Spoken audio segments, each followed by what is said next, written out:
ഓം നമോ നാരായണായ ഓം നമോ ഭഗവതേ വാസുദേവായ ഓം ശ്രീകൃഷ്ണായ നമഃ ഓം വിഷ്ണവേ നമഃ ഓം ശ്രീമദ് അധ്യാത്മരാമായണം 6-ാം ഭാഗം ഇപ്പോൾ പറയണു. രാവണവധം വരെയാണ് നമ്മൾ പറഞ്ഞു വെച്ചത്. രാവണനെ വധിച്ച് എല്ലാ ദേവന്മാരാലും ഋഷിമാരാലും പൗരന്മാരാലും ശ്രീരാമൻ സ്തുതിക്കപ്പെട്ടു. വിഭീഷണൻ ലക്ഷ്മണനെ കൊണ്ട് അഭിഷിക്തനായി. സീത അഗ്നിശുദ്ധി വരുത്തി. എല്ലാവരും രാമനെയും സീതയെയും ഒരേപോലെ പ്രകീർത്തിക്കുന്നു. ഹനുമാൻ തൊട്ടുള്ള എല്ലാ വാനരന്മാരും സുഗ്രീവൻ്റെ നേതൃത്വവും വിഭീഷണൻ്റെ സഹായവും ഭഗവാന് ആവശ്യമുണ്ടോ ഇല്ലേ എന്നുള്ളതല്ല, ഭഗവാൻ അത് സ്വീകരിച്ചു എന്ന് എല്ലാവരും അവിടെ വാഴ്ത്തപ്പെട്ടു. കർമ്മമില്ലാത്തതായിട്ടുള്ള ഭഗവാൻ കർമ്മിയായിട്ട് തീർന്നു എന്നാണ് നമ്മൾ പറഞ്ഞു വെച്ചത്. അവിടെ നിന്ന് തിരിച്ചുള്ള യാത്രയെക്കുറിച്ചാണ് ഇനി പറയുന്നത്. ഓം വൈദേഹീ സഹിതം സുരദ്രുമതലേ ഹൈമേ മഹാമണ്ഡപേ മധ്യേ പുഷ്പകമാസനേ മണിമയേ വീരാസനേ സംസ്ഥിതം അഗ്രേ വാചയതി പ്രഭഞ്ജനസുതേ തത്വം മുനിഭ്യഃ പരം വ്യാഖ്യാന്തം ഭരതാദിഭിഃ പരിവൃതം രാമം ഭജേ ശ്യാമളം.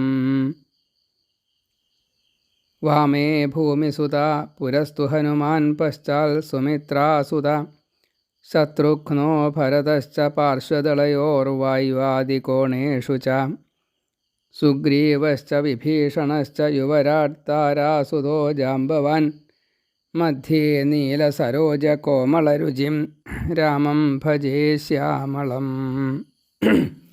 വാൽമീകി രാമായണത്തിൽ കൊടുത്ത 2 ശ്ലോകങ്ങളാണ് ഇത്. വൈദേഹി സഹിതം, സീതാസഹിതം എന്ന് സാരം. വിദേഹപുത്രിയായിട്ടുള്ള സീത. സുരദ്രുമതലേ, കൽപ്പവൃക്ഷ സമാനതയാണ്. അതേപോലെ ഹൈമേ മഹാമണ്ഡപേ, ഹേമം എന്ന് പറഞ്ഞാൽ സ്വർണം. സ്വർണ സിംഹാസനത്തിൽ മധ്യേ പുഷ്പകം ആസനേ, പുഷ്പകം എന്നുള്ള വിമാനത്തിൽ അവിടെ മണിമയേ, രത്നങ്ങളൊക്കെ പരിച്ചതായിട്ടുള്ള ഈ സ്വർണ സിംഹാസനത്തിൽ വീരാസനേ സംസ്ഥിതം, വീരാസനത്തിലാണ് ശ്രീരാമൻ ഇരിക്കുന്നത്. സീതാസമേതനായിട്ട് ഈ കൽപ്പവൃക്ഷ സമാനത ഉള്ള ആ ശ്രീരാമൻ പുഷ്പക വിമാനത്തിൽ രത്നം പരിച്ചതായിട്ടുള്ള സ്വർണം കൊണ്ടുണ്ടാക്കിയ ഒരു സിംഹാസനത്തിൽ വീരാസനത്തിൽ ഇരിക്കണം. അഗ്രേ വാചയതി പ്രഭഞ്ജനസുതേ, ആ തൊട്ട് മുമ്പിലായിട്ട് പലരും സ്തുതിച്ചു കൊണ്ടിരിക്കുകയാണ്. അതേപോലെ ചോദ്യങ്ങൾ ചോദിക്കുന്നു, ഉത്തരം പറഞ്ഞു കൊടുക്കുന്നു. തത്വം മുനിഭ്യഃ പരം, അതാണ്. ഓരോരുത്തർക്കും ആവശ്യങ്ങൾ ഓരോന്നാണ്. മഹാഋഷിമാരെ രാമതത്വത്തെ ചോദിക്കുന്നു, അതിന് ഉത്തരം പറഞ്ഞു കൊടുക്കുന്നു. നന്നായിട്ട് തന്നെ വ്യാഖ്യാനം ചെയ്തു കൊടുക്കുന്നു. അതേപോലെ ഭരതൻ, ശത്രുഘ്നൻ, ലക്ഷ്മണൻ ഇവരൊക്കെ രാമൻ്റെ 4 പുറം നിൽക്കണം. ഭരതാദിഭി പരിവൃതം രാമം, 4 പുറം ചുറ്റപ്പെട്ട് നിൽക്കണം. അങ്ങനെയുള്ള ആ രാമം ഭജേ ശ്യാമളം, ശ്യാമളവർണ്ണനായിട്ടുള്ള രാമനെ ഞാൻ സ്തുതിക്കുന്നു, നമസ്കരിക്കുന്നു, ഭജിക്കുന്നു.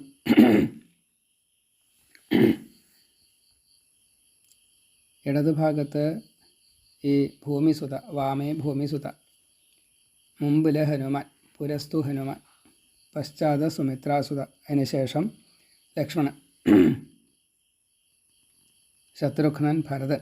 ഇവർ പാർശ്വദളയോഹോ, 2 വശങ്ങളിലായിട്ട് ഭരതനും ശത്രുഘ്നനും, അതേപോലെ ഒരു പുറത്ത് ലക്ഷ്മണനും നിൽക്കണം.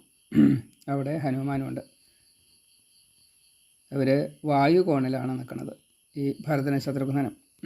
പിന്നെ സുഗ്രീവൻ, വിഭീഷണൻ, അംഗദൻ, പിന്നെ ജാമ്പവാൻ, അതേപോലെ പരിവൃതൻ എന്നുവെച്ചാൽ അവരാൽ ചുറ്റപ്പെട്ടുകൊണ്ട് രാമനും സീതയും ഇരിക്കണം.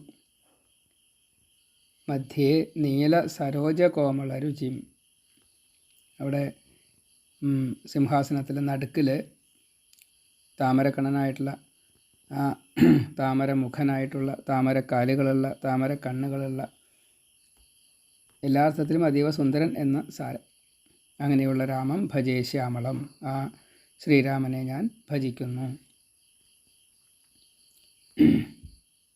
അപ്പോൾ പുഷ്പവിമാനത്തിലിരിക്കുന്നതായിട്ടുള്ള ആ സീതാരാമചന്ദ്രന്മാരെ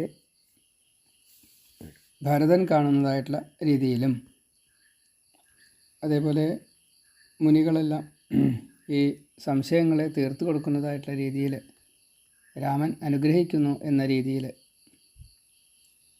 എല്ലാവർക്കും രാമൻ മാത്രമാണ് ആശ്രയം എന്ന രീതിയിൽ രാമനെ ചുറ്റിപ്പറ്റി നിൽക്കുന്നു.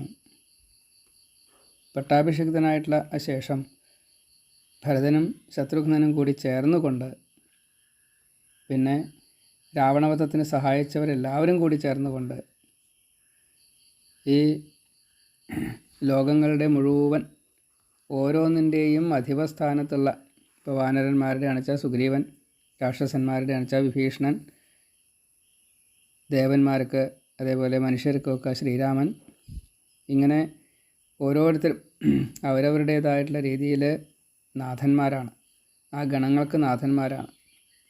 അവരെല്ലാവരും ഈ ശ്രീരാമനെ മാത്രം ആശ്രയിക്കുന്നു. അങ്ങനെ പട്ടാഭിഷിക്തനായിട്ടുള്ള ആ ശ്രീരാമനെ നമുക്ക് കാണാൻ സാധിക്കുന്നു. ഈ രാമചരിതം ആരാണോ സ്മരിക്കുന്നത് അവർക്ക് രണ്ടുപേർക്കും ഒരേപോലെ, സ്മരിക്കുന്നവർക്കും സ്മരിക്കാൻ പ്രേരിപ്പിക്കുന്നവർക്കും ഈ സ്മരണ ചൊല്ലിക്കൊണ്ട് അത് ഉറക്കെ ചൊല്ലുമ്പോൾ ബാക്കിയുള്ളവർ കേൾക്കും. അപ്പോൾ ആ കേൾവിക്കാർക്കും ഒരേപോലെ ഈ സീതാരാമേന്ദ്രന്മാർ ഹനുമാനോട് കൂടിയിട്ട് എല്ലാവിധ സൗഭാഗ്യങ്ങളെയും കൊടുക്കണു, അനുഗ്രഹിക്കുന്നു, ഇഹ പര സുഖത്തെ പ്രദാനം ചെയ്യണു. നമ്മളിന്നലെ പറഞ്ഞു വെച്ചത് ആ ഹനുമാൻ ആദ്യം ഭരതനെ കണ്ടു എന്നാണ്. ഭരതൻ അവിടെ മുനിവേഷധാരിയായിട്ട് മണ്ണിൽ കിടന്നുകൊണ്ട് ഒരു പിടി യവം ഗോമൂത്രത്തിൽ വേവിച്ച് അങ്ങനെയാണ് കഴിഞ്ഞിരുന്നത് വാൽക്കലധാരിയായിട്ട്. അപ്പം മെലിഞ്ഞ് വളരെ ശുഷ്കിച്ചിരിക്കണം. എന്നാൽ അതീവ തേജസ്, കാരണം ഈ 14 കൊല്ലത്തെ തപസ് ഒരു വലിയ തേജസ്സിന് കാരണമായി. അങ്ങനെ ഹനുമാൻ ഇങ്ങനെ നോക്കി കാണുകയാണ്. അപ്പോൾ എല്ലാ ദിവസവും ഭരണം ശത്രുഘ്നൻ ചെയ്യണു, അത് ഭരതനോട് പറയണു. ഭരതൻ അത് സിംഹാസനത്തിൽ വെച്ചതായിട്ടുള്ള മെതിയടി രാമനായിട്ട് സങ്കല്പിച്ചുകൊണ്ട് അന്നന്നത്തെ കാര്യങ്ങൾ, വിശേഷപ്പെട്ട കാര്യങ്ങൾ, പ്രത്യേക ദിവസങ്ങൾ ഒക്കെ വിസ്തരിച്ച് പറഞ്ഞു എന്നുള്ളത് മനസ്സിലായി. അപ്പോഴാണ് ഈ ഹനുമാൻ ബ്രാഹ്മണ വേഷത്തിലാണ് ചെന്നത്. അങ്ങോട്ടും ഇങ്ങോട്ടുള്ള കുശലം അതിനുശേഷം ആലിംഗനാദി ചെയ്ത് സന്തോഷത്തെ മുഴുവൻ അങ്ങോട്ട് അറിയിച്ചതിൻ്റെ ശേഷം അങ്ങോട്ടും ഇങ്ങോട്ടും സന്തോഷമായി. അപ്പോൾ ഭരതൻ 100 ഗ്രാമം അതേപോലെ കോടി പശുക്കൾ ഒക്കെ ഈ ഹനുമാന് ദാനം ചെയ്തു. ഹനുമാൻ ഇതൊന്നും ആവശ്യമില്ല, അതൊക്കെ തിരിച്ച് അവിടേക്ക് തന്നെ കൊടുക്കും. പക്ഷെ സ്വീകരിച്ചു. അതിനുശേഷം ഹനുമാൻ പറഞ്ഞു, ഞാൻ വാനരനാണ്, ഹനുമാനാണ്. സ്വന്തം വേഷത്തിൽ കാണിച്ചു കൊടുത്തു. ബ്രഹ്മാവ് നിർമ്മിച്ചതായിട്ടുള്ള ഈ മനസ്സുകൊണ്ട് നിർമ്മിച്ച പുഷ്പവിമാനത്തിൽ അത് കുബേരന് കൊടുത്തതാണ്. കുബേരൻ നിന്ന് ഈ രാവണൻ ബലം പ്രയോഗിച്ച് നേടിയതാണ്. രാവണവധശേഷം പിതാവ് അവരെല്ലാവരും കൂടിയിട്ട് ആ വിമാനത്തിൽ ഇങ്ങോട്ട് വരുന്നുണ്ട്. അതിൽ സീതാരാമചന്ദ്രന്മാരുണ്ട്, ലക്ഷ്മണൻ ഉണ്ട്, പിന്നെ വിഭീഷണൻ, സുഗ്രീവൻ, അങ്ങനെ എല്ലാവരും കൂടിയിട്ട് വരികയാണ്. ഒരു പോരണ വഴിക്ക് കിഷ്കിന്ധയിൽ എത്തിക്കഴിഞ്ഞപ്പോൾ അവിടെ ആ സ്ത്രീകളെല്ലാവരും കയറിക്കോട്ടെ എന്ന് പറഞ്ഞു. വാനര സ്ത്രീകളെയൊക്കെ കൂട്ടി അങ്ങനെയാണ് എല്ലാവരും കൂടിയിട്ട് അവിടേക്ക് വന്നത്. ഈ വരുന്നത് കണ്ടോട് കൂടിയിട്ട് ആ ഭരതൻ എങ്ങനെയൊക്കെയാണോ സ്വീകരിക്കേണ്ടത്, ഏട്ടനാണ്, അച്ഛൻ്റെ സ്ഥാനത്താണ്, രാജാവാണ്, അപ്പോൾ രാജകിങ്കരൻ എന്നുള്ള നിലയ്ക്ക് പ്രജ അല്ലെങ്കിൽ ഒരു താൽക്കാലികമായിട്ടൊരു കാവൽക്കാരനാണല്ലോ. അപ്പോൾ ആ നിലയ്ക്ക് പലതും കണക്കാക്കിക്കൊണ്ടാണ് നമസ്കാരവും പൂജയൊക്കെ ചെയ്തത്. ഈശ്വരനായിട്ടും കണ്ടു, ഭക്തനും ഭഗവാനുമായിട്ട്. അങ്ങനെ പൂജയൊക്കെ കഴിഞ്ഞതിന് ശേഷം രാജ്യകാര്യങ്ങളെക്കുറിച്ച് വിസ്തരിച്ച് പറഞ്ഞു. അങ്ങയുടെ രാജ്യം ഇതാ, അങ്ങ് സ്വീകരിക്കണം. എനിക്ക് കിട്ടുന്ന സമയത്ത് ഉള്ളതിനേക്കാൾ 10 ഇരട്ടി ഭണ്ഡാരം ഞാൻ വർദ്ധിപ്പിച്ചിട്ടുണ്ട്. ലോകരെല്ലാവരും സുഖിച്ചാണ് കഴിയുന്നത്. അപ്പോൾ ഇവിടെ മന്ത്രിമാരെ തൊട്ടുള്ള എല്ലാവരും ഈ സന്യാസ വേഷധാരികളായിട്ടാണ്. അവരൊക്കെ 14 കൊല്ലത്തെ വനവാസം മനസ്സാ സ്വീകരിച്ചത് കൊണ്ട് ആ രീതിയിലാണ് അവരുടെയൊക്കെ ജീവിതം. അതൊക്കെ കണ്ടപ്പോൾ വിഭീഷണനും സുഗ്രീവനും ഒക്കെ വല്ലാത്ത അത്ഭുതം. ഇങ്ങനെയുണ്ടോ സഹോദര സ്നേഹം? എല്ലാവരും അങ്ങോട്ടും ഇങ്ങോട്ടും പൂജിച്ചു. അപ്പോൾ ഭരതൻ പറഞ്ഞു, നമുക്കിനി കൊട്ടാരത്തിലേക്ക് പോവാം, അയോധ്യയിലേക്ക് പോവാം. അങ്ങനെ അവിടെ ചെന്നു. അമ്മമാരെ എല്ലാവരെയും കണ്ടു. അമ്മമാരെയൊക്കെ പ്രത്യേകമായിട്ട് നമസ്കരിച്ചു. ഗുരുവിനെ കണ്ടു, വസിഷ്ഠനെ നമസ്കരിച്ചു. കൈകേയിയെ പ്രത്യേകം നമസ്കരിച്ചു. അങ്ങനെ എല്ലാവരുടെയും അനുവാദത്തോടു കൂടിയിട്ട് ഈ ഭരതൻ ഭരിച്ചതായിട്ടുള്ള വൃദ്ധി പ്രാപിച്ചതായിട്ടുള്ള രാമൻ്റെ രാജ്യത്തെ രാമൻ തന്നെ സ്വീകരിച്ചു. 14 ലോകങ്ങളും രാമൻ്റെയാണ്, ഭൂമി മുഴുവൻ രാമൻ്റെയാണ്. കോസലം, അയോധ്യ, സാകേതം, സാന്താനികം ഒക്കെ രാമൻ്റെയാണ്. സാന്താനികം എന്ന് പറഞ്ഞാൽ വൈകുണ്ഠം, കോസലം എന്ന് പറഞ്ഞു കഴിഞ്ഞാൽ ആ രാജ്യത്തിൻ്റെ പേര്, അയോധ്യ എന്ന് പറഞ്ഞാൽ തലസ്ഥാനം, സാകേതം എന്നത് ശ്രീരാമൻ സീതയോട് കൂടിയിട്ട് വസിച്ചതായിട്ടുള്ള സ്ഥലം. 12 കൊല്ലം വീടാണൊരു കൊട്ടാരം, സാകേതം ഗൃഹമാണ്. ഇങ്ങനെ ഏറ്റവും ഇഷ്ടമായിട്ട് എല്ലാവർക്കും ജീവിക്കാനുള്ള എല്ലാം കൊടുത്തുകൊണ്ട് സുഖിപ്പിച്ചു ഭരതനും. ഭരതന് ശേഷം ആ രാജ്യം കിട്ടിയതായിട്ടുള്ള രാമനും. ബ്രാഹ്മണ ഭക്തിയാണ് ഏറ്റവും മുഖ്യം. ബ്രഹ്മാണ്ഡപതിയായിട്ട് രാമൻ രാമരാജ്യത്തെ ഭരിപ്പിച്ചു. ഒപ്പം ലക്ഷ്മിപതിയായിട്ടുള്ള ആ രാമൻ. അപ്പോൾ സീത കൂടെ ഉണ്ടായതുകൊണ്ട് എല്ലാം അവിടെ കൊടുക്കപ്പെട്ടു എന്ന് സാരം. ശത്രുഘ്നൻ സുദർശന ചക്രമാണ്, ഭരണം നടത്തിയതൊക്കെ ശത്രുഘ്നനാണ്. അപ്പോൾ അവിടെ ശത്രുഭാവം ആർക്കും ഇല്ല, ഒരു ചീത്തകളും നെഗറ്റീവ്സ് ഒന്നുമില്ല. ഷഡ്വൈരി, ഷഡൂർമി, ഷഡരി, പഞ്ചക്ലേശം, സപ്തവ്യസനങ്ങൾ ഇതൊന്നും അവിടെ ഇല്ലാത്തത് കൊണ്ട് രാമരാജ്യം ഭരതൻ ഭരിച്ച സമയത്തും അതേപോലെ തന്നെ ആയിരുന്നു എന്ന് പറയുകയാണ്. അങ്ങനെ മുഹൂർത്തമായി എല്ലാവരും ജടയൊക്കെ കളഞ്ഞു. നന്നായിട്ട് തന്നെ ഭഗവാനെ പൂജിച്ചു, ശിവനെ പൂജിച്ചു. അതിനുശേഷം വേണ്ട വിധിപ്രകാരം 4 സമുദ്രങ്ങളിലെ ജലമൊക്കെ കൊണ്ടുവന്നു. അതിനുള്ള പൂജാകാര്യങ്ങളൊക്കെ പ്രത്യേകമായിട്ട്.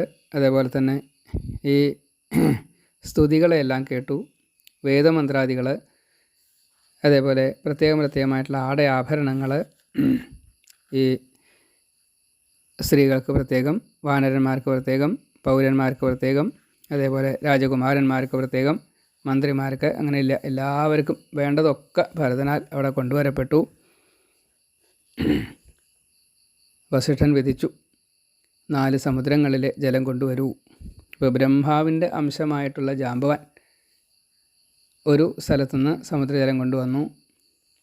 ഇന്ദ്രൻ്റെ അംശമായിട്ടുള്ള അംഗദൻ മറ്റൊരു സ്ഥലത്തുനിന്ന് സമുദ്രജലം കൊണ്ടുവന്നു.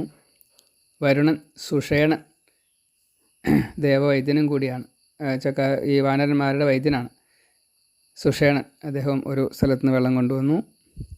ശിവൻ്റെ അംശമായിട്ടുള്ള, വായുവിൻ്റെ അംശമായിട്ടുള്ള ഹനുമാൻ മറ്റൊരു സ്ഥലത്തുനിന്ന് സമുദ്രജലം കൊണ്ടുവന്നു. ഇങ്ങനെ 4 സമുദ്രത്തിൽ നിന്നും 4 ദിക്കിൽ നിന്ന്, കിഴക്ക്, പടിഞ്ഞാറ്, തെക്ക്, വടക്ക്, ഇങ്ങനെ കൊണ്ടുവന്നതായിട്ടുള്ള സമുദ്രജലം അത് വിശിഷ്ടമായിട്ട് പൂജിപ്പിച്ചു. പ്രത്യേക സിംഹാസനത്തിലിരുത്തിയ ആ ശ്രീരാമനെ പൂജാദികളെല്ലാം കഴിഞ്ഞുകൊണ്ട് വസിഷ്ഠൻ്റെ ജന്മ ഉദ്ദേശം തന്നെ ഈ രാമനെ പട്ടാഭിഷിക്തനാക്കുക എന്നതാണ്. ഭഗവാന്റെ അവതാരമാണ്. അപ്പോൾ അതിനുള്ളൊരു അവസരം കിട്ടിയതാണ്.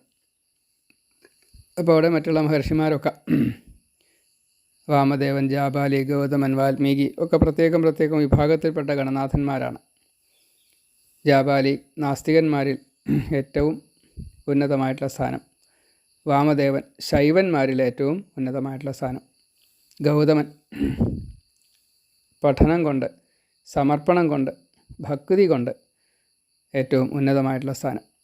വാൽമീകി രാമായണം എഴുതിയതായിട്ടുള്ള ആ ഭാവം. വസിഷ്ഠൻ ഈ ദേവഗുരു സ്ഥാനം, എല്ലാവർക്കും ഗുരുവായിട്ടുള്ള സ്ഥാനം. അങ്ങനെ പ്രത്യേകം എല്ലാറ്റിനും അത് അതിൻ്റേതായിട്ടുള്ള പ്രാധാന്യമുണ്ട്. അങ്ങനെ അവരെല്ലാവരും ഉണ്ടായിരുന്നു അവിടെയെന്ന് സാരം. ഓരോരുത്തരെ ഇങ്ങനെ വിസ്തരിക്കാൻ അത് ശ്രമിച്ചില്ല, അത്രയേ ഉള്ളൂ. അതേപോലെ ദർഭ, തുളസി, ആലമാവ് ഇങ്ങനെയുള്ള വിശിഷ്ട ചേരുവകൾ ചേർക്കണം. അതൊക്കെ കലശപൂജയ്ക്ക് നമ്മൾ കാണാറുണ്ട്. നവധാന്യങ്ങൾ പലതുണ്ട്, അക്ഷതാദി കാര്യങ്ങളൊക്കെ പ്രത്യേകം പൂക്കൾ, ചേരുവകൾ, സുഗന്ധദ്രവ്യങ്ങൾ, അതേപോലെ പഞ്ചഗവ്യാദികൾ, ഇങ്ങനെ പല വിധികളാണ്. നാൽപ്പാമരം തൊട്ടുള്ള പലതും ശുദ്ധി പ്രക്രിയയ്ക്ക് വേണം. ഓജസ്സും തേജസ്സും വർദ്ധിപ്പിക്കാനുള്ളത് വേണം. വേദസൂക്തങ്ങൾ വേണം. അതൊക്കെ അതിൻ്റെ വിധിപ്രകാരം എല്ലാം ചെയ്തു. അതിനുശേഷം ആ ദിവ്യം ആയിട്ടുള്ള ഈ ജീവകലശം, ദ്രവ്യകലശം, ബ്രഹ്മകലശം എന്നൊക്കെ ഉണ്ട്. അതിനുള്ള ചില വിധികൾക്കനുസരിച്ച് രാമനെ അഭിഷിക്തനാക്കുകയാണ് വേണ്ടത്. അതെല്ലാം വേണ്ട പ്രകാരത്തിൽ തന്നെ വസിഷ്ഠൻ ചെയ്തു. എല്ലാ അർത്ഥത്തിലും എല്ലാ തേജസ്സും വിഷ്ണുവിൽ നിന്നും കിട്ടിയതാണ്. ഓരോരുത്തരും അവരവരുടേതായ മുഴുവൻ കൊടുത്തു എന്ന് സാരം. പിന്നെ അഭിഷിക്തനായിട്ടുള്ള രാമൻ ആ വിധിപ്രകാരം ശുദ്ധി, സ്നാനാദി കാര്യങ്ങളൊക്കെ ചെയ്ത് പുനഃസ്നാനമിതം, വസ്ത്രമിതം, അംഗവസ്ത്രമിതം, യജ്ഞോപവീതമിതം, ഭൂഷണമിതം, അങ്ങനെയല്ലേ. അപ്പോൾ നന്നായിട്ട് തന്നെ കുളിച്ച് അലങ്കരിച്ച് സുഗന്ധദ്രവ്യങ്ങളൊക്കെ ദേഹത്തൊക്കെ പൂശിയിട്ട് നല്ല വസ്ത്രാഭരണങ്ങൾ, അങ്ങനെയില്ല, എന്തൊക്കെ തേജസ്സും ഓജസ്സും വർദ്ധിപ്പിക്കാൻ, പ്രഭ വർദ്ധിപ്പിക്കാൻ ചെയ്യണോ അത് മുഴുവൻ എല്ലാവരാലും ചെയ്യപ്പെട്ടു. അങ്ങനെ വിശിഷ്ടമായിട്ടുള്ള വെൺചാമരം, വെൺകൊറ്റക്കുട, ആലവട്ടം, പിന്നെ ഓരോരുത്തരും അത് ഈ സമർപ്പണങ്ങൾ കാഴ്ചവെച്ചുകൊണ്ട് രാജാവിനെ സ്തുതിച്ചുകൊണ്ട് പ്രത്യേകമായിട്ടുള്ളൊരു കിരീടം, പീതാംബരപ്പട്ടമൊക്കെ ധരിച്ച് ഭഗവാൻ അവിടെ സീതയും രാമനും കൂടിയിട്ട് ലോകത്തെ ഭരിക്കുക എന്ന രീതിയിൽ വിരാജിച്ചു. വിഭീഷണാദികൾ, സുഗ്രീവാദികൾ, പൗരന്മാർ, ഋഷികൾ, ദേവന്മാർ എല്ലാവരും സ്തുതിച്ചു. എല്ലാവർക്കും എല്ലാം ഇനി കൊടുക്കാൻ പോകുന്നത് ഈ ഭഗവാൻ തന്നെയാണല്ലോ. അങ്ങനെയുള്ള ഭഗവാനെ ഞങ്ങളെ രക്ഷിക്കുമാറാകണേ. സൃഷ്ടി തന്നെ നടത്തുന്നത് ഭഗവാനാണ്, പാലിക്കുന്നത് ഭഗവാനാണ്, ലയിപ്പിക്കുന്നതും ഭഗവാൻ തന്നെയാണ്. വേദങ്ങളൊക്കെ ഇത് തന്നെയാണ് പറയണത്. എല്ലാ മഹർഷിമാരും ഈ ശ്രുതി സ്മൃതി എന്നാ പറയുക. അപ്പോൾ സ്മൃതികളും ഭഗവാനെക്കുറിച്ച് തന്നെ പറയണം. ഭഗവാനെ അറിയാനുള്ള അറിവുകൾ എല്ലാം ഭഗവാനാണ് എന്ന് പറഞ്ഞു തരുന്നു. സ്ഥാവരായാലും ജംഗമായാലും സത്തായാലും അസത്തായാലും ജീവനുള്ളതായാലും ജീവനില്ലാത്തതായാലും നടക്കുന്നതായാലും നിൽക്കുന്നതായാലും ഈ ദ്വന്ദ്വങ്ങൾ മുഴുവൻ ശീതായാലും ഉഷ്ണായാലും അർത്ഥം അതുണ്ട്. ഇങ്ങനെ ലോകത്തെ മായയിൽപ്പെടുത്തിക്കൊണ്ട് ജനങ്ങളുടെ ഹൃദയത്തിൽ ഭഗവാനെ അറിയാൻ വേണ്ടിയിട്ടുള്ള അറിവുകളെ കൊടുത്തു. എങ്കിലും മായയാൽ ഭഗവാൻ എല്ലാം മറയ്ക്കുകയും ചെയ്തു. ജീവിക്കാനുള്ള ഒരു പ്രേരണ കൊടുത്തും കൊണ്ട് പ്രപഞ്ചത്തെ നിലനിർത്തുവാൻ വേണ്ടിയിട്ട് പാലകനായിട്ടുള്ള ഭഗവാന്റെ ലീലകൾ, അതിൻ്റെ രഹസ്യം ആർക്കും കൃത്യമായിട്ട് മനസ്സിലാക്കാൻ സാധിക്കില്ല. ബ്രഹ്മാദികൾക്കും കഴിയില്ല, ശിവനും കഴിയില്ല. ഇങ്ങനെ മഹാദേവൻ പാർവതിയോട് പറയുകയാണ്. ഈ രാമായണം മുഴുവനും മഹാദേവൻ പാർവതിയോട് പറയുന്നതായിട്ടാണ്. കാശിയിൽ നമ്മൾ രണ്ടുപേരും രാമനാമം ജപിച്ചുകൊണ്ട് ഈ ജീവജാലങ്ങളെ മുഴുവൻ, ഭക്തന്മാരെ മുഴുവൻ രാമനിലേക്ക് എത്തിക്കുവാൻ വേണ്ടിയിട്ട് രാമരാമ ജപിച്ചുകൊണ്ടിരിക്കുന്നു. രാമരാമ മന്ത്രം ഉപദേശിച്ചു കൊടുക്കുന്നു. രാമരാമ ജപിപ്പിക്കുന്നു. പിന്നെ രാമനെ സ്തുതിക്കുന്നതായിട്ടുള്ള ഒരു സ്തുതി. പിന്നെ പ്രത്യേകമായിട്ട് ഓരോരോ ദേവന്മാരായാലും ഋഷികളായാലും ഒക്കെ 8 തരത്തിൽപ്പെട്ടതായിട്ടുള്ള ദേവന്മാരെ സ്തുതിച്ചു. രാവണനെ കൊന്നത് ഞങ്ങൾക്ക് സന്തോഷം പകർന്നു, ഞങ്ങൾക്ക് നഷ്ടപ്പെട്ടതെല്ലാം തിരിച്ചു കിട്ടി. ഇന്ദ്രനായാലും ദേവന്മാരായാലും പിതൃക്കളായാലും യക്ഷന്മാരായാലും ഗന്ധർവന്മാരായാലും എല്ലാവരും രാമനെ വളരെയധികം സന്തോഷത്തോടു കൂടിയിട്ട് സ്തുതിച്ചു. ആ പട്ടാഭിഷിക്ത ലോക തതികളാൽ അല്ലെങ്കിൽ എല്ലാ ജീവജാലങ്ങളാലും പരിവൃതനായിക്കൊണ്ട് സ്തുതി കേൾക്കുന്നതായിട്ടുള്ള സീതാരാമചന്ദ്രന്മാർ, വൈകുണ്ഠനായിട്ടുള്ള നാരായണൻ നമ്മളെല്ലാവരെയും രക്ഷിക്കുമാറാകട്ടെ. ഇങ്ങനെ എല്ലാ അർത്ഥത്തിലും ഭഗവാൻ എല്ലാവരെയും അനുഗ്രഹിച്ചു കൊണ്ടും എല്ലാവർക്കും വേണ്ടതെല്ലാം കൊടുക്കാം, അത് തിരിച്ചും വേണേ കൊടുക്കാമെന്ന് പറയുകയും വേണം, അങ്ങനെയാണ് അത് കൊടുക്കുകയും വേണം. അപ്പം അങ്ങനെ മഹാദേവൻ കഥ പറഞ്ഞുകൊണ്ടിരിക്കുകയാണ്. എല്ലാവരും അവരവരുടേതായ സ്ഥലങ്ങളിലേക്ക് പോയി. വിഭീഷണൻ ലങ്കയിലേക്ക് രാക്ഷസന്മാരോടൊപ്പം, കിഷ്കിന്ധയിലേക്ക് സുഗ്രീവനും മറ്റ് എല്ലാവരും പോയി. ഹനുമാൻ പോയില്ല. ഹനുമാൻ കുറച്ച് ദിവസം കൂടി അവിടെ നിൽക്കും. അങ്ങനെയാണ്. അതേപോലെ പൗരന്മാർക്ക് അവരവരുടേതായിട്ടുള്ള വീടുകളിലേക്ക്, നാടുകളിലേക്ക്, ഋഷിമാർ അവരവരുടേതായിട്ടുള്ള ആശ്രമങ്ങളിലേക്ക്, എന്നാൽ ചിലവരൊക്കെ അവിടെ നിൽക്കും. അങ്ങനെയാണ്. രാമൻ്റെ ഭരണം തുടങ്ങുകയാണ്. സർവ്വലോകത്തിനും സുഖം കൊടുക്കാൻ വേണ്ടിയിട്ട് ഭൂമിയിൽ എപ്പോഴും സുഖത്തെ പ്രദാനം ചെയ്തുകൊണ്ട് 6 ഋതുക്കളിലെ കാലാവസ്ഥ മുഴുവൻ ഏറ്റവും നന്നായിട്ട് തന്നെ, മഴയൊക്കെ നന്നായിട്ട് കിട്ടുമ്പോൾ സസ്യങ്ങളൊക്കെ നന്നായിട്ട് വളരും. അതേപോലെ ഫലങ്ങൾ ധാരാളം ഉണ്ടാവും. ധനധാന്യങ്ങൾക്കൊന്നും ഒരു ക്ഷാമം ഉണ്ടാവില്ല. ഭൂമി തൻ്റെ ഉള്ളിൽ വെച്ചതായിട്ടുള്ള ഈ സ്വർണം തൊട്ടുള്ള ഓരോന്നും, സ്വർണ്ണരത്നാദികൾ ധാരാളമായിട്ട് ഭഗവാന് കൊടുത്തു. അത് എവിടെ കുഴിച്ചാലും ഖനി എന്ന രീതിയിൽ കിട്ടും. അതാണ് വേണ്ടതൊക്കെ ഭൂമി കൊടുത്തു എന്നർത്ഥം. ഭൗമം, ദിവ്യം, ഇങ്ങനെയൊക്കെയാണ് ധനം വരെ. അപ്പോൾ അത് ഭൂമിയിൽ നിന്ന് കിട്ടേണ്ടത് ഭൂമിയിൽ നിന്ന്, അതേപോലെ മഴ തൊട്ടുള്ള കാര്യങ്ങളെ കൊണ്ട് ഉപരിതലത്തിൽ നിന്ന് കിട്ടേണ്ടതായിട്ടുള്ള ഭൂമിയിലെ വസ്തുക്കൾ, പിന്നെ ദേവന്മാരാൽ കിട്ടേണ്ടതായിട്ടുള്ള ചില അനുഗ്രഹാദി കാര്യങ്ങളൊക്കെ ഉണ്ട്. അതൊക്കെ ധാരാളമായിട്ട് രാമന് വേണ്ടിയിട്ട് എല്ലാവരും കൊടുക്കപ്പെട്ടു. അത് എല്ലാവർക്കുമായിട്ട് അതിൻ്റെ സുഖവും കിട്ടിയതാണ്. അപ്പോൾ രാജാവ് നന്നായി കഴിഞ്ഞാൽ, യഥാ രാജ തഥാ പ്രജ ആണ്. അപ്പോൾ അതുകൊണ്ട് രാജാവ് നന്നായിട്ട് ഭരിച്ചു കഴിഞ്ഞാൽ ആ ലോകത്തിലുള്ളവർക്കൊക്കെ സുഖമായിരിക്കും. അവിടെ ഈ ചീത്ത കാര്യങ്ങൾ ചെയ്യാതിരിക്കുക, നല്ല ശുഭകാര്യങ്ങൾ മാത്രം എല്ലാവർക്കും വീതം ഭാഗം ചെയ്തുകൊണ്ട് എല്ലാവർക്കും കൊടുക്കണം. ഇതിൻ്റെ ധാരാളം ഉൽപ്പന്നങ്ങൾ അവിടെയും ഇവിടെയൊക്കെ ഉണ്ടാവും, അതെല്ലാം സംഭരിക്കണം. എന്നിട്ട് അത് ഇല്ലാത്ത സ്ഥലങ്ങളിലേക്ക് എത്തിച്ചു കൊടുക്കുക. ഇതാണ് രാജാവിൻ്റെ പണി. ഒരുത്തിയിൽ നെല്ലും ഗോതമ്പും ഒക്കെ ധാരാളം ഉണ്ടാവും, ധാന്യങ്ങൾ. ഒരുത്തിയിൽ പഴവർഗ്ഗങ്ങളാവും ഉണ്ടാവുക. അവിടെ നെല്ലും ധാന്യവും ഉണ്ടാവില്ല. അപ്പോൾ ആ പഴവർഗ്ഗങ്ങൾ ഇങ്ങോട്ടും ഈ ധാന്യങ്ങൾ അങ്ങോട്ടും. അതേപോലെ തന്നെ ഖനി എല്ലാ ദിക്കിലും ഉണ്ടാവില്ല. സ്വർണ്ണരത്നാദികൾ അതും എല്ലാ ദിക്കിലും വീതിച്ചു കൊടുക്കണം. അതേപോലെ തന്നെ ജലാശയങ്ങൾ, പിന്നെ സഞ്ചരിക്കാനുള്ള റോഡ് തുടങ്ങിയിട്ടുള്ള വീഥി, അതേപോലെ തന്നെ വിശ്രമ കേന്ദ്രങ്ങൾ, ക്ഷേത്ര സങ്കേതങ്ങൾ, ഇങ്ങനെ ദുഃഖത്തിന് എന്തെങ്കിലും കാരണമുണ്ടെങ്കിൽ അതിനെ പരിഹരിക്കാൻ വേണ്ടതൊക്കെ. രോഗാദികൾ അവിടെ വന്നില്ല എന്നാണ് പറഞ്ഞത്. ഭിഷഗ്വരന്മാർക്കൊന്നും പണിയില്ല. പിന്നെ അന്യായമില്ലാത്തതുകൊണ്ട് ഈ ന്യായാധിപന്മാർക്കൊന്നും പണിയില്ല.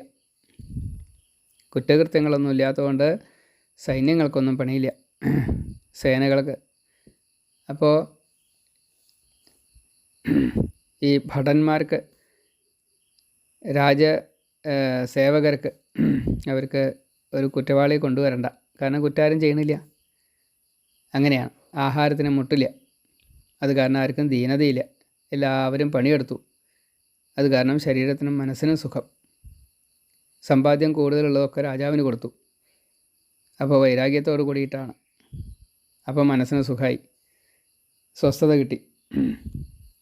ഇങ്ങനെ രാമരാജ്യം എങ്ങനെയാണ് രാമരാജ്യമായത്? ഭരിക്കുന്നത് രാമനാണെങ്കിലും ഓരോരുത്തരുടെയും മനസ്സിലുള്ള ഈ സാത്വിക ഭാവത്തെ ഉയർത്തിയതുകൊണ്ട് എല്ലാവർക്കും അവരവരുടേതായിട്ടുള്ള രീതിയിലുള്ള പ്രവർത്തനങ്ങളെ ചെയ്യാൻ സാധിച്ചു. അത് മുഴുവൻ സമ്പാദ്യമായിട്ട് മാറി. ആ സമ്പാദ്യം മുഴുവൻ വീതം വെച്ചു, എല്ലാവർക്കുമായിട്ട് ഭാഗിച്ചു കൊടുത്തു. ഒന്നും തന്നിൽ ബാക്കിയില്ലാത്തത് കൊണ്ട്, എന്നും എല്ലാവർക്കും എപ്പോഴും വേണ്ടതൊക്കെ കിട്ടുന്നത് കൊണ്ട്, രോഗം തൊട്ടുള്ള അതിവ്യാധികളൊന്നും ഇല്ലാത്തത് കൊണ്ട് സുഖം മാത്രമേ ഉള്ളൂ എപ്പോഴും. ശോകദുഃഖ ഭയങ്ങളില്ലാത്തത് കൊണ്ട് പ്രവർത്തനോർജ്ജത്തെ കൂടുതലായിട്ട് ചെയ്യാൻ സാധിക്കും. മനസ്സും ആരോഗ്യമാണ്, ദേഹവും ആരോഗ്യമാണ്. അപ്പോൾ അതുകൊണ്ട് കൂടുതൽ കൂടുതൽ പ്രവർത്തിക്കാൻ സാധിച്ചു. അങ്ങനെ എല്ലാവർക്കും ഈ രഞ്ജിപ്പിക്കൽ, രമിപ്പിക്കൽ എന്നത് ഭഗവാനാൽ ചെയ്ത് കൊടുക്കാൻ സാധിച്ചു. അതുകൊണ്ട് ഈ രാമരാജ്യം എല്ലാ അർത്ഥത്തിലും നന്നായി. ഇത് ഇന്നും പറ്റും. നമ്മുടെ സ്വാർത്ഥവും തിന്മയും ഇല്ലാണ്ടാക്കിയാൽ മതി. അത്രേ വേണ്ടൂ. ഞാൻ എനിക്ക് വേണ്ടിയിട്ട് വരണ്ടി കൂട്ടണ്ട, സമ്പാദിക്കേണ്ട എന്നല്ല ഇതിൻ്റെ അർത്ഥം. സമ്പാദിക്കണം. അത് മറ്റുള്ളവർ കൊടുക്കുന്നതല്ലേ സമ്പാദ്യമായിട്ട് വരിക. കൊടുക്കാതിരിക്കുന്നത് തെറ്റാ. ഇന്നിപ്പോൾ അതാ സംഭവിക്കുന്നത്. അർഹത ഉള്ളവർക്ക് കൊടുക്കില്ല, അർഹത ഇല്ലാത്തവർ വാരി കൂട്ടുകയും ചെയ്യും. അത് കട്ടിട്ടായാലും കവർന്നിട്ടായാലും പിടിച്ചു പറയും. എന്താ വെച്ചാൽ അത് ചതി, വഞ്ചന, ഇതാണ് ഇന്ന് നടക്കുന്നത്. അർഹത ഉള്ളവർക്ക് കിട്ടൂല, അർഹത ഇല്ലാത്തവരിൽ കുന്നുകൂടുകയും ചെയ്യും. ഈ കുന്നുകൂടിയ ധനത്തിനെ വേണ്ട രീതിയിൽ ചിലവാക്കുമോ? അതില്ല, വേണ്ട രീതിയിൽ ചിലവാക്കില്ല. ജീവികൾക്ക്, ജനങ്ങൾക്ക്, ഭൂമിക്ക്, അന്തരീക്ഷത്തിന്, അതേപോലെ രാജാവിന് ഒക്കെ വിഹിതങ്ങളുണ്ട്. ദേവന്മാർക്ക്, പിതൃക്കൾക്ക് ഇതൊക്കെ വിഹിതമാണ്. ദേവന്മാർക്കുള്ള വിഹിതങ്ങളാണ് ഈ ക്ഷേത്രത്തിൽ വേണ്ടതൊക്കെ കൊടുക്കൽ. അവിടെ ഉത്സവമായാലും നിത്യനിദാന നൈവേദ്യ പൂജാദികളായാലും, അതുപോലെ ഈ ജ്ഞാനയജ്ഞ പാരായണാദികൾ സപ്താഹായാലും നവാഹായാലും ഏകാദശാഹായാലും ശൈവ വൈഷ്ണവ ശാക്തേയമായിട്ട് ഭാഗവതോ രാമായണോ, അതേപോലെ ദേവി ഭാഗവതോ ശിവപുരാണോ ഗണേശപുരാണോ ഏതാച്ചാൽ അത്, പുരാണ പാരായണങ്ങൾ, അതുപോലെ ഋഗ്വേദം, യജുർവേദം, സാമവേദം, ഇതൊക്കെ മുറജപം പോലെ നടത്തുക. കൊല്ലത്തിലൊരിക്കൽ പ്രതിഷ്ഠാ ദിവസം, അതേപോലെ ഉത്സവം, പൂരം, അതൊക്കെ സാത്വിക ഭാവത്തിൽ എല്ലാം ആ ഈശ്വര ചൈതന്യം വർദ്ധിപ്പിക്കാനുള്ളതായിട്ട് മാറണം. പുറമേ പലതും ചെയ്യണു, അകത്തേക്കൊന്നും ചെയ്യണമില്ല. അകത്തേക്ക് ചെയ്യണം, നല്ലതാവുള്ളൂ. ഇതൊരു മണ്ഡലം ആണ്. അപ്പോൾ ആ മണ്ഡലത്തിന് അതിൻ്റേതായ വിശുദ്ധികളൊക്കെ ഉണ്ട്. ആ വിശുദ്ധി പാലിക്കാൻ സാധിക്കുന്നില്ല പലപ്പോഴും. വേണ്ടതേതാണ് വേണ്ടാത്ത ഏതാണെന്ന് അറിയാതെ കണ്ട് ഒരു തോന്നിയ ഓരോരുത്തർക്കും തോന്നണ പോലെ ചെയ്യുക. എന്നിട്ട് അതാ ശരിയെന്ന് പറയുക. അപ്പോൾ ചിലത് വേണ്ട രീതിയിലല്ലാതെ കണ്ട് വരും. എല്ലാവർക്കും സുഖത്തെ പ്രദാനം ചെയ്യണം, സന്തോഷത്തെ ഉണ്ടാവണം. അതായത് ഇപ്പോൾ വാദ്യവാദനം ചെയ്യുന്നയാളുടെ ഈ ശാരീരിക ക്ഷമതയ്ക്കനുസരിച്ച്, അറിവിനനുസരിച്ച്, കഴിവിനനുസരിച്ച് 1 മണിക്കൂർ വെച്ചാൽ 1 മണിക്കൂർ സന്തോഷത്തോടു കൂടിയിട്ട് വാദനം ചെയ്യുക. അവിടെ 4 മണിക്കൂർ വേണമെന്ന് പറഞ്ഞു കഴിഞ്ഞാൽ അത് ആ ശരീരത്തിന് കേടാ. അപ്പോൾ അതിന് വേണ്ടിയിട്ടുള്ള മറ്റ് ചില കാര്യങ്ങൾ ചെയ്യും. അതേപോലെ തന്നെയാണ് തന്ത്രി ആയാലും മേശാന്തി ആയാലും അതേപോലെ ഭരണക്കാരായാലും ഒക്കെ ഈ പ്രശ്നം വരും. ക്ലർക്ക്, അടിച്ചുകളി, ഇതൊക്കെ ഈ ശുദ്ധി പ്രശ്നം വലിയ പ്രശ്നമാണ്. സമയം വെച്ചിട്ടില്ലേ എന്നൊക്കെയാണ് ചോദിക്കുക. അതുകൊണ്ട് കാര്യമില്ല, അതിനൊക്കെ ഒരു സ്വാതന്ത്ര്യം കൊടുക്കണം. അപ്പോൾ ദേവന് അത് കൂടുതൽ പ്രീതി വരും. ഒരു പ്രവൃത്തി ചെയ്യുമ്പോൾ ആ പ്രവൃത്തി ചെയ്യുന്നയാൾക്ക് സന്തോഷം പുറമേക്കും കൂടി വരുന്ന രീതിയിൽ, അകത്ത് സന്തോഷം വേണം, പുറത്തും സന്തോഷം വേണം. അങ്ങനെ ചെയ്യാനുള്ള സ്വാതന്ത്ര്യം, സ്വസ്ഥത വേണം. അപ്പോൾ എല്ലാവർക്കും ഒരേപോലെ ആവില്ല. ഈ മാനസികമായിട്ടുള്ള അവസ്ഥയും ശാരീരികമായിട്ടുള്ള ബലവും അതിനനുസരിച്ച് വീതിച്ചു കൊടുക്കണം. അങ്ങനെ വീതിച്ചു കൊടുക്കുമ്പോഴാണ് അത് ആ സന്തോഷം അത് ദേവനിലേക്ക് ചെല്ലുക. ദേവനിലേക്ക് ഒരാളുടെ സന്തോഷം ഇങ്ങനെ ചെന്ന് കഴിഞ്ഞാൽ അത് 100 ഇരട്ടിക്കും. അങ്ങനെ എല്ലാവരുടെയും സന്തോഷം ദേവനിലേക്ക് ചെല്ലും. പുഷ്പാഞ്ജലി ചെയ്യുന്നു. ഇപ്പോൾ രാവിലെ പ്രഭാതാവില്ല, 3 4 മണി അല്ലെങ്കിൽ 5 മണിൻ്റെ മുന്നേ ആയിട്ട് എന്തായാലും കുളിച്ച് തേവാരമൊക്കെ കഴിഞ്ഞ് പുഷ്പാഞ്ജലിക്കിരിക്കും. അവിടെ വേദമാവാം, മന്ത്രങ്ങളാവാം, സൂക്തങ്ങളാവാം, മൂലമന്ത്രങ്ങളാവാം, സഹസ്രനാമങ്ങളാവാം. അപ്പോൾ അത് ചെയ്യുമ്പോൾ ഉണ്ടാകുന്ന ആ ഒരു ഊർജം അത് വളരെ കൂടുതലാണ്. ഹൃദയപുഷ്പങ്ങളെയാണ് സമർപ്പിക്കുന്നത്.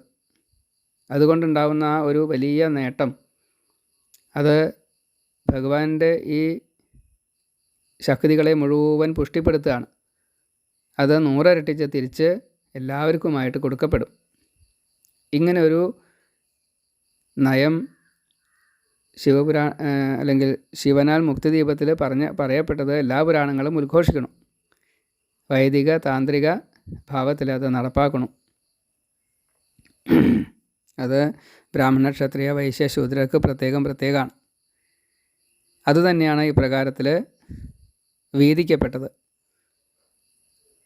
തന്ത്രിമുഖമായിട്ട് മേശാന്തിയുടെ ദൈനംദിനം ആയിട്ട് വാദനം ചെയ്യുന്നവർ, ആ രീതിയിൽ പാട്ട് പാടുന്നവർ, നൃത്തം വയ്ക്കുന്നവർ ഒക്കെ ആ രീതിയിൽ എല്ലാറ്റിനും അതിൻ്റേതായുള്ള സ്ഥാനങ്ങളൊക്കെ ഉണ്ട്. ഈ പൂജാക്രമത്തിൽ അതെല്ലാം വിസ്തരിച്ച് പറയണം. ദേഹക്ഷമതയ്ക്ക് വേണ്ടിയിട്ട് അർഘ്യം, പാദ്യം, ആചമനം, നൈവേദ്യം, പഞ്ചപ്രാണരക്ഷയ്ക്ക് പ്രാണാഹുതി, അലങ്കാരങ്ങൾ, വസ്ത്രമിതം, അംഗവസ്ത്രമിതം, യജ്ഞോപവീതമിതം, ഛത്രചാമരാദി സർവരാജോപചാരം അർപ്പിതം. ഇങ്ങനെ എല്ലാം കൊടുക്കുകയാണ്. ആഭരണം തൊട്ടുള്ള സകലതും, കുറിക്കൂട്ടുകൾ, ഈ ദേഹം അലങ്കൃതമാക്കുക, അതും അതിൻ്റെ ഭാഗം. ഇങ്ങനെ സകലതും രാമരാജ്യത്ത് മുഴുവൻ വേണ്ടതൊക്കെ വേണ്ട രീതിയിൽ ഭഗവാനും ചെയ്തു, ചെയ്യിപ്പിക്കുകയും ചെയ്തു. എല്ലാവർക്കും സന്തോഷത്തെ പ്രദാനം ചെയ്തു. അങ്ങനെ ഭഗവാൻ ഹനുമാനോട് പറയുകയാണ്, ഇനി എന്താ അങ്ങേക്ക് വേണ്ടത്? അപ്പോൾ എനിക്ക് രാമനാമം ജപിച്ചിട്ട് മതിയായില്ല. അതുകൊണ്ട് ഞാൻ രാമനാമം ജപിക്കാൻ ആഗ്രഹിക്കുന്നു. എവിടെയാണോ രാമകഥ പറയുന്നത് അവിടേക്ക് എത്താൻ ആഗ്രഹിക്കുന്നു. അതേപോലെ ഗുഹനോട്, അങ്ങ് സ്വന്തം രാജ്യത്തിലേക്ക് പോകൂ, കാട്ടിൽ ജീവിക്കൂ, എൻ്റെ സഹോദര സ്ഥാനത്ത് അങ്ങ് എന്നും ഉണ്ടാവും എന്ന് ഗുഹനെ പറഞ്ഞയച്ചു. വിഭീഷണനോട് ഇപ്പോൾ ഈ കാര്യങ്ങളൊക്കെ പറയുകയാണ്. അങ്ങും രാക്ഷസ രാജാവായിക്കൊണ്ട് അവിടെയും സാത്വികത ഉയർത്തു. സുഗ്രീവാദികളോട് നിങ്ങൾ പോയിട്ട് എല്ലാവരും ഈ രാമകഥ മനനം ചെയ്തുകൊണ്ട് സുഖമായിട്ട് ജീവിക്കൂ. ഇങ്ങനെ ഓരോരുത്തരെയും ഭഗവാൻ ഈ പട്ടാഭിഷിക്തനായതിൻ്റെ ശേഷം വേണ്ട രീതിയിൽ അനുഗ്രഹിക്കുകയാണ് ഉണ്ടായത്. അങ്ങനെ വാനരർ കിഷ്കിന്ധയ്ക്ക് പോയി, വിഭീഷണൻ ലങ്കയ്ക്ക് പോയി, രാമൻ നാടുവാണു, ലക്ഷ്മണൻ യുവരാജാവായി, ഭരതൻ ശത്രുഘ്നൻ ഇവരെല്ലാം സേവിച്ചുകൊണ്ടും സീത തൊട്ടുള്ള ഓരോരുത്തരും അതേപോലെ അമ്മമാരും ഭഗവാന്റെ ഓരോന്നിനും കൂടെ നിന്നുകൊണ്ടും ഒരു കള്ളവില്ല, ചതിയില്ല, ബാലമരണമില്ല, വൈധവ്യമില്ല, എല്ലാവർക്കും ജ്ഞാനം വിദ്യ ഉണ്ട്, ധനമുണ്ട്, തുഷ്ടരാണ്, മഴയുണ്ട്, രാമൻ എല്ലാവരാലും പൂജിതരായി. ഇങ്ങനെ 11,000 വർഷം ഭരിച്ചു എന്നാ ശിവൻ ഈ കഥയൊക്കെ ശ്രീപാർവതിയോട് പറഞ്ഞു. അപ്പോൾ സർവശത്രുജയം നേടിയതായിട്ടുള്ളൊരവസ്ഥയിൽ എല്ലാവർക്കും ജീവിക്കാൻ സാധിച്ചു. അങ്ങനെയുള്ള ഈ രാമരാജ്യം, ഈ രാമകഥ സ്മരിച്ചാൽ തന്നെ പിതൃക്കൾക്കെല്ലാം മുക്തി കിട്ടും. അതേപോലെ ഈ രാമമന്ത്രം, ഓങ്കാരം, അതേപോലെ ഗായത്രി, ഇങ്ങനല്ലേ, ഇതൊക്കെ ഏറ്റവും പ്രധാനം. രാമരാമ എന്ന് മാത്രം ജപിച്ചാൽ മതി, എന്നാൽ നമ്മുടെ അറിവുകൾ കൂടുതൽ വർദ്ധിക്കും എന്നെല്ലാം അവിടെ വിശേഷമായിട്ടും പറയപ്പെട്ടു. ഇങ്ങനെയുള്ള ആ രാമകഥ നമുക്കും എന്നും സാത്വികരായിട്ട് ജീവിക്കാൻ സാധിക്കുമാറാകട്ടെ എന്ന് പ്രാർത്ഥിച്ചുകൊണ്ട് വാക്കുകൾ ഭഗവാന്റെ തൃക്കാൽക്കൽ സമർപ്പിക്കുന്നു. ഇനി ഉത്തരരാമായണമാണ്, അത് നമുക്ക് അടുത്ത ഭാഗത്തിൽ പറയാം. ഇപ്പോൾ 6ാമത്തെ ഭാഗമാണ് നമ്മൾ പറഞ്ഞത്. 7 ഭാഗമായിട്ടാണ് ഈ രാമായണ പ്രഭാഷണ പരമ്പര വെച്ചത്. അതെല്ലാവർക്കും ഷെയർ ചെയ്ത് കേട്ട് മനനം ചെയ്യാൻ സാധിക്കുമാറാകട്ടെ. അധ്യാത്മരാമായണത്തിന് 4250 ശ്ലോകങ്ങളെ ചുരുക്കിയിട്ടാണ് ഇപ്പോൾ 7 ഭാഗങ്ങളായിട്ട് പറയുന്നത്. 6 ഭാഗം ഇപ്പോൾ കഴിഞ്ഞു. ഞാൻ വടശ്ശേരി ഹരി നമ്പൂതിരി. സർവത്ര ഗോവിന്ദ നാമസങ്കീർത്തനം. ഗോവിന്ദ ഗോവിന്ദ. നാരായണ നാരായണ നാരായണ നാരായണ. ശ്രീ സീതാരാമേന്ദ്രാഭ്യ നമോ നമ. ശ്രീ ആഞ്ജനേയ സ്വാമിക്ക് ജയ്. ജാനകീകരണം. ജാനകി ജീവനസ്മരണം. ജയ ജയ രാമ രാമ. ശ്രീഹരി നാരായണ നാരായണ നാരായണ.